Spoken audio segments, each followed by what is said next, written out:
E aí, pessoal, tudo bom? Ó, vamos fazer um vídeo aqui rapidinho para ensinar vocês como tirar o barulho do ventilador, aquele chiado chato, sabe? Simples, simples. Tem aqui, ó, esse material aqui, ó, que eu vou mostrar para vocês. Como que vocês vão usar isso aqui, ó? Esse material aqui, ó.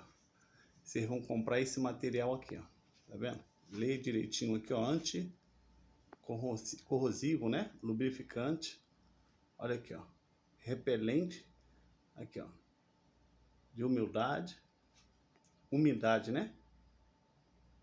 Olha aí, você compra isso aqui, ó, tá vendo? Desse jeitinho aqui, eu vou mostrar para vocês agora onde coloca. Preste bem atenção. Olha aqui, ó. Ó. Tá vendo? Aqui você vem aqui, ó, e só coloca um pouquinho aqui, ó, tá vendo? Vou mostrar para vocês. Olha aqui, ó.